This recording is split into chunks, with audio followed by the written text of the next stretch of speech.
আলহামদুলিল্লাহি রাব্বিল আলামিন ওয়াসসালাতু ওয়াসসালামু আলা সাইয়্যিদিল মুরসালিন আম্মা বা'দ ফাআউযু বিল্লাহি মিনাশ শাইতানির রাজীম বিসমিল্লাহির রহমানির রহিম আসসালাতু ওয়াসসালামু আলাইকা ইয়া রাসূলাল্লাহ ওয়া আলা আলিকা ওয়া আসহাবিকা ইয়া হাবিবাল্লাহ আসসালাতু ওয়াসসালামু আলাইকা ইয়া নাবিয়াল্লাহ ওয়ালা আলিকা ওয়া আসহাবিকা ইয়া নূরাল্লাহ। প্রিয় ইসলামী ভাইরা, আমাদের যে দর্শকবৃন্দ, আমাদের গন্তব্য কোথায় অনুষ্ঠান দেখার আমন্ত্রণ জানাচ্ছি।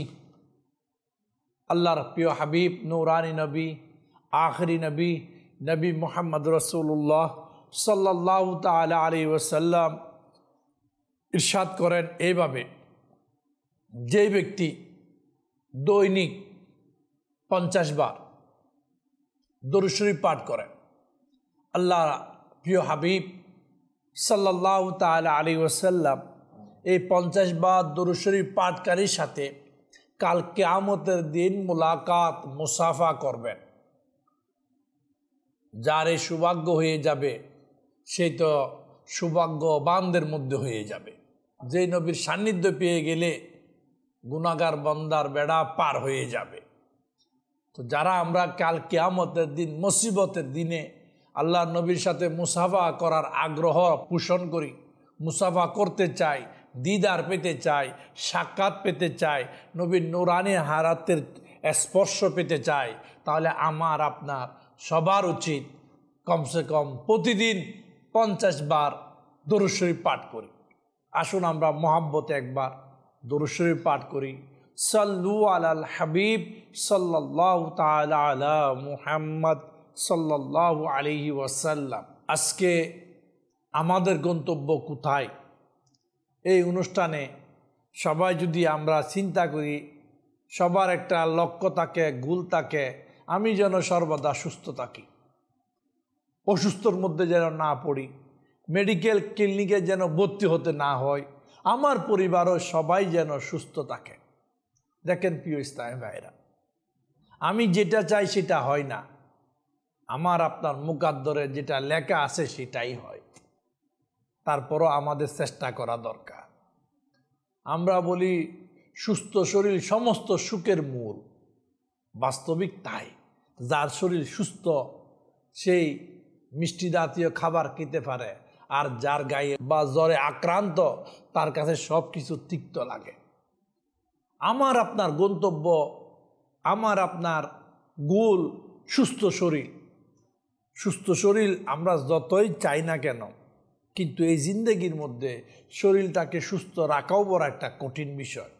আবার কারো যদি অসুস্থ হয়ে যায় আর সে যদি সেই হালতে সবর করে নেয়, তাহলে তার রোগ, তার বিমারি এই রোগীর জন্য গুনার কফারা হয়ে যায়। আল্লাহ পাক আমাদেরকেও সবর করার তৌফিক দান করুন। সর্বদা সুখী থাকতে চাই, তাহলে আমাদেরকে জান্নাতে যেতে হবে। সর্বদা সুস্থ থাকতে চাই, তাহলে আমাদেরকে জান্নাতে যেতে হবে। সর্বদা আরামায় এসে থাকতে চাই, তাহলে জান্নাতে যেতে হবে। কারণ আল্লাহ পাক এমন একটা জায়গা সৃষ্টি করেছে যেটা দুনিয়াতে নাই, যেটা জান্নাতে।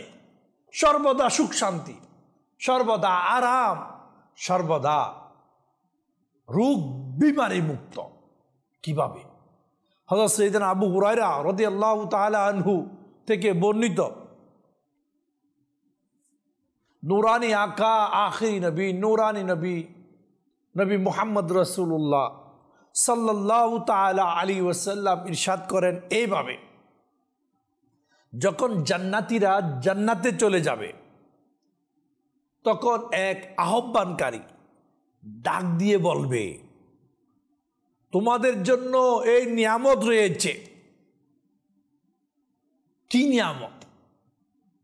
তোমরা সর্বদা সুখে শান্তিতে থাকবে,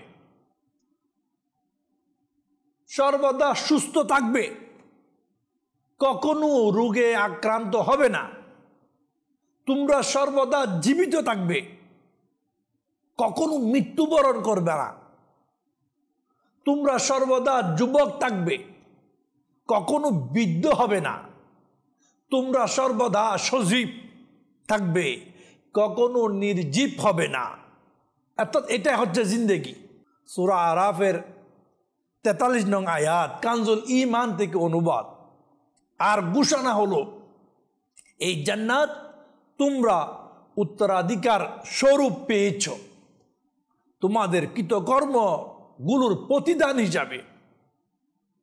আল্লাহু আকবার।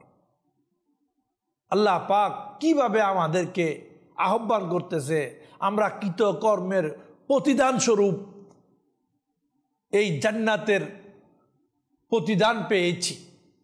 প্রিয় ইসলাম ভাইরা, মাদানী চ্যানেলের দর্শকবৃন্দ, যদি সর্বদা সুস্থ, সর্বদা জীবিত, সর্বদা রোগমুক্ত, সর্বদা সুখ শান্তিতে থাকতে চায়, তাহলে জান্নাত আমাদের গন্তব্য হওয়া চাই।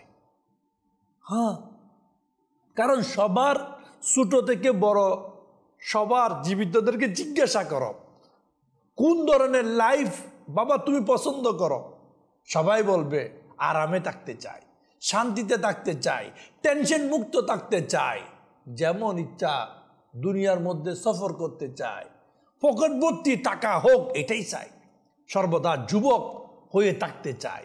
সকলের হয়তো এই ধরনের মাইন্ড জল্পনা কল্পনা উত্তর হতে পারে, কিন্তু দুনিয়াতে এর সুযোগ নাই। আছে কখন? যদি দুনিয়ার মধ্যে আমি আপনি আমরা আমাদের লাইফটাকে, আমাদের জিন্দগিকে আল্লাহ তাআলার পথে গুনাহমুক্ত। এখন অনেকে বলে গুনাহমুক্ত কি? যেমন আমার মোবাইলে যদি ভাইরাস হয়, মোবাইল স্পিডটা কমে যায়, ঠিক কারো শরীরে যদি বিমারি এসে যায়, তার শরীরের স্ট্রং এনার্জিও কমে যায়। ঠিক তেমনি গুনাহ মানুষের জান্নাতে যাওয়ার পথে বাঁধা হয়ে যায়।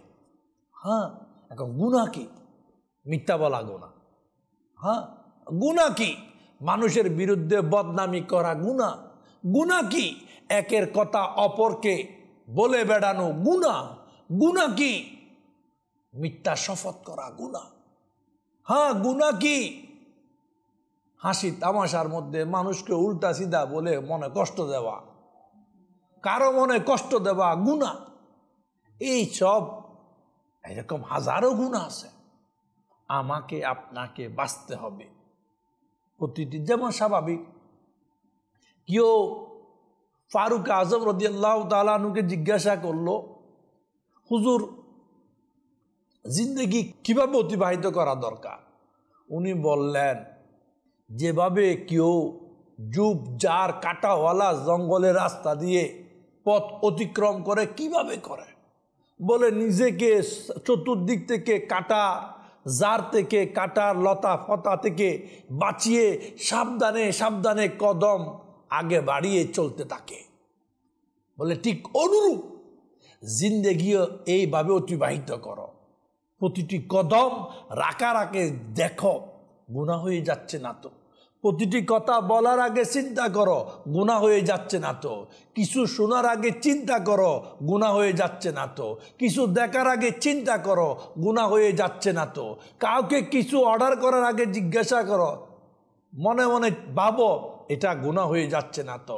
কারো সাথে লেনদেন করার আগে চিন্তা করো গুনাহ হয়ে যাচ্ছে না তো। যে কোনো কিছু করার আগে চিন্তা করো গুনার দিকে পা যাচ্ছে না তো। এভাবে জীবন করো। আর যে বা যাহারা আল্লাহ পাকের সান্নিধ্যে পাওয়ার নিমিত্তে, আল্লাহকে রাজি করার নিয়তে গুনাহ থেকে বেঁচে বেঁচে কদম রাখে, নামাজ ঠিক মতো পড়ে। এখন তো অনেক আছে নামাজ পড়ে না, পড়তে পছন্দ করে না, বলে এখন টাইম আসে নাই। এটা ঠিক না। নামাজ বালিগ হওয়ার পর থেকে পড়া বাধ্যতামূলক। 7 বছর বয়স থেকে পড়ার তাগিদ, 10 বছর থেকে পড়ার জন্য জবর অর্থাৎ জোর দেওয়া বলা হয়েছে, ছেলে হোক মেয়ে হোক। কিন্তু এখন আমি আমার ছেলেকে জিজ্ঞাসা করে দেখি, আপনি আপনার ছেলেকে দেখেন, আমি আমার মেয়েকে দেখি, আপনি আপনার মেয়েকে দেখেন। আমরা তো প্রতিদিন ছেলে মেয়েকে বলি স্কুলে যা, কলেজে যা, মাদ্রাসায় যা, কিন্ডারগার্টেনে যা, যাওয়ার জন্য তাগিদ আছে। কিন্তু আমি ভাব আমার গন্তব্য কই চিন্তা করি নাই। আমি মা আমার গন্তব্য কই চিন্তা করি না, কিন্তু আমরা সবাই নিজের ছেলের গন্তব্য সোনালি দিন হোক জীবনটা, তার জন্য তাকে তাগিদ দিই, স্কুলে যাও, কলেজে যাও, মাদ্রাসায় যাও, কিন্তু একবারও কি তাগিদ দিই আমি মা, আমি বাপ, আমার ছেলে উঠো নামাজ পড়ো, জোহরের নামাজ পড়ো, আসরের নামাজ পড়ো, বলি নাই। অনেকে বলে এরা এখনো ছেলে মানুষ, এখনো কি এদের বয়স হয়েছে? আমরা আল্লাহ এবং তার রসুলের চাইতে কি বেশি বুঝি? আল্লাহ এবং তার রসুলের দেওয়া শরীয়ত যেটা, সেটা আমরা বাধ্যতামূলক যদি মেনে নিই, তাহলে আল্লাহ পাক আমাদেরকে এমন একটা স্থান দিবে যে স্থানে বিমারি নাই, যে স্থানে রোগ নাই, মুসিবত নাই, পেরেশানি নাই। আল্লাহ তাআলা খুশি হয়ে এমন একটা জায়গা দাখিলে জান্নাত দিবে যেখানে বৃদ্ধকাল নাই, যেখানে ইনকামের কোনো টেনশনই নাই। আজকে রাগ করিয়েন না, যার পরিবারের যত সদস্য তত টেনশন, ইনকাম কিভাবে হবে, কিভাবে পরিবার চলবে, কিভাবে সকালের নাস্তা হবে, কিভাবে দুপুরের খাবার হবে, কিভাবে ঘর ভাড়া দেব। জান্নাতে ঘর ভাড়াও নাই। হ্যাঁ, যে যত বেশি নেককার হবে আল্লাহ পাক তাকে অত বড় মহল, বিল্ডিং, অট্টালিকা, বালাকানা, হ্যাঁ অনেক সুন্দর সুন্দর রমণী, যাদেরকে হুর বলা হয়, এই ধরনের স্ত্রী আল্লাহ তাদেরকে দান করবে। ইনকামের কোনো টেনশন নাই। হযরত সাইয়েদনা আবু সাঈদ কুদরি রাদিয়াল্লাহু তাআলা আনহু থেকে বর্ণিত, আখিরি নবী, নূরানি নবী, নবী মুহাম্মদ রাসূলুল্লাহ সাল্লাল্লাহু তাআলা আলাইহি ওয়াসাল্লাম ইরশাদ করেন এভাবে, আল্লাহ পাক জান্নাতের দেওয়ালগুলো একটি স্বর্ণের, একটি রূপার ইট দিয়ে তৈরি করেছে। তারপর সেখানে নহর প্রবাহিত করেছে, বৃক্ষ উদ্গীরণ করেছে। এই ধরনের সৌন্দর্য দেখে ফেরেশতারা মুগ্ধ, আর তারা বলল রাজাদের আবাসগুলো তাদের ললাটে সৌভাগ্য। অত ফেরেশতারা পর্যন্ত এর প্রশংসা করতেছে, এটা রাজাদের বাসস্থান। আল্লাহ পাকের সন্তুষ্টির জন্য নিজেকে উৎসর্গ করে। হ্যাঁ, আজকে আপনি দেখবেন অনেকে ঘরের আঙ্গিনায় সুইমিং পুল বানায়, বিভিন্ন বাগান লাগায়, বিভিন্ন অবসর সন্ধ্যাকালীন বা রাতকালীন গপ গুজব করার জন্য বিভিন্ন গার্ডেন তৈরি করে, এটা নিজের আকল অনুযায়ী। আর আল্লাহ পাক জান্নাতে এর চাইতে বহুগুণ সুন্দর, মনোরম জান্নাতে ঝর্ণার নহর বানিয়েছে, যা কারো চোখে কল্পনায়, কানে দেখে নাই, মনের মধ্যে ওই ধরনের কোনো জল্পনা কল্পনাও নাই। তো নিজেকে নেককার বানাই। আমাদের গন্তব্য হোক আমরা নেককার, আমাদের গন্তব্য হোক আমরা নামাজি, আমাদের গন্তব্য হোক আমরা মুমিন, মুমিনের মতো, মুমিন যেভাবে আল্লাহ পছন্দ করে ওই ধরনের মুমিন। আমাদের গন্তব্য সত্যবাদী, আমাদের গন্তব্য মিথ্যা পরিহার, আমাদের গন্তব্য মারামারি নয়, আমাদের গন্তব্য হানাহানি নয়, আমাদের গন্তব্য গালি গালাজ নয়, আমাদের গন্তব্য কেউ ভুল করলে তাকে ক্ষমা করে দেওয়া। আমাদের গন্তব্য হোক কেউ ভুল করলে তাকে সুন্দরভাবে সংশোধন করে দেওয়া। আমাদের গন্তব্য হোক মানুষের সাথে ভালো বিহেভ করা। আমাদের গন্তব্য কোথায়? তার এই ধরনের হোক, যে ধরনের বন্দাকে আল্লাহ পছন্দ করে। আমল করার তৌফিক দান করুন। প্রিয় ইসলামী ভাইরা, মাদানী জাহের দর্শকবৃন্দ, আমাদের গন্তব্য কোথায়? সবাই বলে আমার ভবিষ্যতে কি হবে, আমার আগামী দিনে কি হবে, আমার ফিউচার কি হবে, আমার না অর্থ আছে না টাকা আছে, আমার কি হবে, আমি তো দুর্ভাগা, আমি তো হতভাগা। সবাই মনে করে সাকসেস ইজ মানি। আসলে নয়, সাকসেস হচ্ছে মাওলার সন্তুষ্টি, সাকসেস হচ্ছে ঈমান গ্রহণের মধ্যে, সাকসেস হচ্ছে আল্লাহ এবং তার রসুলের পথে মতে চলার মধ্যে। অর্থ সমস্ত পেরেশানির মূল, যদি সেই অর্থ আল্লাহ এবং তার রসুলের কাজে ব্যয় না হয়। হ্যাঁ, আল্লাহ বন্দাকে অর্থ দিয়েও পরীক্ষা করে, অর্থ ছাড়াও পরীক্ষা করে। আমার আপনার জিন্দেগি এটা পরীক্ষাখানা। এটা আল্লাহ পাক বুঝারও তৌফিক দান করুন। প্রিয় ইসলামী ভাইরা, হযরত সাইয়েদনা আনাস রাদিয়াল্লাহু তাআলা আনহু বর্ণনা করেন, আল্লাহ রাসূল সাল্লাল্লাহু তাআলা আলাইহি ওয়াসাল্লাম ইরশাদ করলেন এইভাবে, আল্লাহ পাক যখন জান্নাতুল আদনকে আপন কুদরতের হাতে সৃষ্টি করেছেন, সেটিকে তৈরি করেছেন এভাবে, সাদা একটি মুক্তার ইট, একটি লাল ইয়াকুতের ইট, একটি সবুজ পদ্মরাগের ইট ব্যবহার করেছে। আর সেই ইট লাগানোর মধ্যে যে মশলা, যে সিমেন্ট বালুর মশলা যেটা ছিল, সেটা ছিল কি? কস্তুরীর। আর ওই জান্নাতের ঘাস জাফরানের, কঙ্কর মুক্তার, মাটি হবে সুগন্ধিময় আম্বরের। এরপর এই জান্নাতকে হুকুম দিল, বলো। তখন জান্নাতুল আদন বলতে লাগলো, কদ আফলাহাল মুমিনুন। কানজুল ঈমান থেকে অনুবাদ, নিশ্চয় সফল হয়েছে ঈমানদারগণ। এরপর আল্লাহ পাক ইরশাদ করলেন, আমার মুহূর্তের সম্মানের শপথ, কোনো কৃপণ ব্যক্তি তোমার মাঝে আমার নৈকট্য লাভ করতে পারবে না। প্রিয় ইসলামী ভাইরা, এরপর হায়াতুন নবী, নূরানী নবী, নবী মুহাম্মদ রাসূলুল্লাহ সাল্লাল্লাহু তাআলা আলাইহি ওয়াসাল্লাম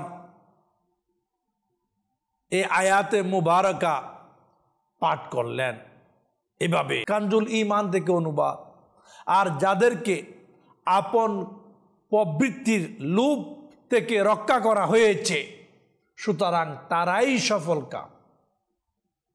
আল্লাহ পাক আমাদেরকে নফসের আম্মারা থেকে, নফসের খাইশ বাসনা থেকে হিফাজত করুন। আজকে আমরা অনেকে নিজের মনের খেয়াল খুশির কারণে গুনার মধ্যে পড়ে যাই। আজকে আমরা অনেকে নিজের মনের নফসের খাইশ পুরা করতে গিয়ে গুনার মধ্যে পড়ে যায়। মন চাই এটা করো, করে ফেলি। মন চাই ঘুরে আসো, নাজায়েজ কাজে ঘুরে আসি। মন চাই বলে ফেলো, হারাম অনেক কিছু বলে ফেলি। মন চাই খেয়ে ফেলো, হারাম অনেক কিছু খেয়ে ফেলি। মন চাই দেখে নাও, হারাম অনেক কিছু দেখে ফেলি, যার কারণে আল্লাহ পাক নারাজ হয়ে যায়। আর আল্লাহকে যদি আমরা রাজি রাখতে চাই, যে পথে চললে আল্লাহ এবং তার রসুল নারাজ হয়ে যায়, সেই পথ আমাদেরকে পরিহার করতে হবে। এটাই হোক আমাদের গন্তব্য। অনেকে বলে আমার কি হবে, আমি বলে আমারও কি হবে। আপনিও বলেন আমাদের কি হবে। আমাদের গন্তব্য হোক সহজ সরল পথ, যার নাম সিরাতুল মুস্তাকিম। আমাদের গন্তব্য কোথায়? আমরা অনেকে বলি না, শেষ ভালো যার সব ভালো তার।